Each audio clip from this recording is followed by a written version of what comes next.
Howdy y'all and hello all. Welcome back to O State All Day. I'm going to jump right in. I'm going to give you a number. That number's 34. I'm not going to tell you exactly what the number is for just yet. Yes, I will have big news coming pretty soon. Thanks for jumping in here on, I think, show number 12. Yeah, 12 or 13 days now. So, why that number is important, I'll disclose at a later date. I have some big stuff coming. I've got some upgrades coming as well from an audio perspective. So the quality should be better. The video quality should be better. I should be able to do a little bit more. So, hey, it's coming down the pipeline, guys. So I appreciate you bearing with me. When it comes to why I decided to do this was, if I'm trying to get into broadcasting or podcasting or covering Oklahoma State or sports and the Big 12 in general, I don't have that journalistic background per se. That's not why I went to college. I didn't even finish doing what I was supposed to be doing at college anyways. This whole thing just, it seemed like a good idea, but I also knew that I didn't know anything from a professional standpoint. So if a big opportunity came, there's no way I could send him a resume that says, hey, I've never done anything journalistically before. So I knew that the only way I was going to get these kind of jobs is if I just made some videos. So that's precisely what happened. If I saw a big opportunity, a time or two, I just jumped on it, grabbed my daughter's laptop, and thrown stuff out there. So luckily, I think the traction has been decent. It's been decent enough to, again, give a little bit of a segue to the big news I'll be launching soon, so please stay tuned. Help me get to that 34 subscriber mark so I can kind of divulge more information. But until then, that's the reasoning that I got into this. And if you're like me, you can look for Oklahoma State information and Big 12 in general, especially with everything that's been going on a consistent basis on multiple websites, and you still feel like you're not getting all of the information. Or maybe you have an overload of information and you feel like people need to know it because it's not getting out there nationally. This is where I come in. I think this is something that I can help navigate for everybody. And if you're going to get into podcasting, one of the things that I read was, what are your bullet points? Well, obviously you want to be a leader in the industry. That is my main objective. The reason that, that seems almost scary in the beginning is because there actually is quite a bit of quality content on Oklahoma State University. Differences are, though, I'm going to be doing this every single day. I'll have a daily show, and so I'll be covering a multitude of topics on a consistent basis. We've got our buddies at Feels Like 45 that do a really good breakdown of video stuff. So, I'll let them continue to dominate that because they're amazing at it. I like to throw the historical slant, a little bit of a statistical side of things in it as well. So, yeah, that was, I want to be an industry leader, obviously. Another big thing was there's so many sports shows, you got to have a different angle. Again, the historical side of things, statistical side of things, the way that I do the amount of research that I do because of the passion, and I think this brand needs to grow even more than it has because it can, because I don't think people understand nor appreciate the history of Oklahoma State University, the state in and of itself, how everything around us got founded and life come, how force, so on and so forth. So yeah, this has been really fun for me, and I do appreciate it. Help me get that number up, guys, because you can share this space with other people that have really quality content. The more information that everybody has, that everybody can disperse of, the bigger the brand gets. So this is me simply just doing my part. And knowing that I had to get live, I had to just go and put on tape basically what I thought I could do that is a little bit different than everybody else. I'm going to be putting my predictions out on Tuesday or Wednesday. It seems to me that everybody waits till Thursday, Friday to put their picks out before the Saturday games.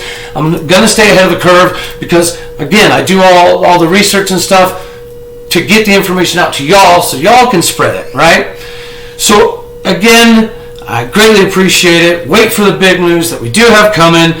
I just watched Mike Gundy's interview and kind of rewatched some of the film from the Baylor game.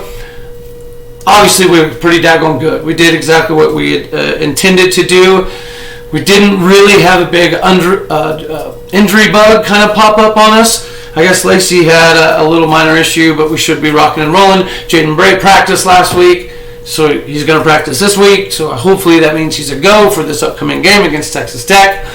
They exploited a couple of weaknesses that we have, but one thing I did notice, and this was from Oklahoma State people and Baylor people, and just kind of collective, right, was sometimes the stats within the game show a different outcome, right? So time of possession. Yeah, it was close, but if you watched the game, you knew that we strategically did what we were supposed to do to conserve the ball, the clock management, all of that, and still being able to just score. That difference that we've been able to show, it's like having an extra gear, right? When you have an extra gear and your second and third string players come in and they're productive and the special teams looks like it does, these are definitely things to be coming up and up and up throughout conversations, because again, it's deserved. From another thing that they've been talking about was Bob Finnemer. If you've looked in some of my old videos, I do have a video on the 1945 Heisman season where Bob Finnemer did in fact get robbed of the Heisman. I suggest that you check it out. It's super short, but it's a pretty good little dive into what happened. But he's getting into the Ring of Honor. Of course he deserves it. He should have had the Heisman. The year we won the national championship from the AFCA, it was just the stats equaled it. And then Army didn't cooperate when the AFCA asked them to from a statistical side of things. So if Army doesn't participate and the stats show that we won, it makes even more sense to check out the Bob Finnemer Heisman snub video.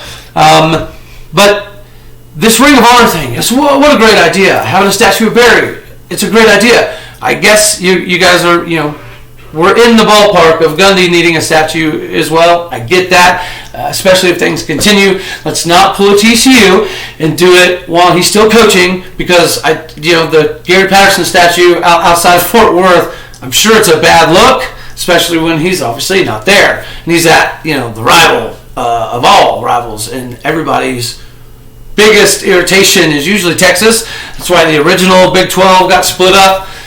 It's a reoccurring theme. But that Ring of Honor is awesome. And Gundy did mention the cool part about it is how are they going to narrow down the criteria? Because there are a lot of people who potentially deserve to be on that list. I couldn't get them all in this video even if I tried. But just, off the top of your head, you got to think of people like Terry Miller and Leslie O'Neal and Tatum Bell, and maybe in some degree Kendall Hunter.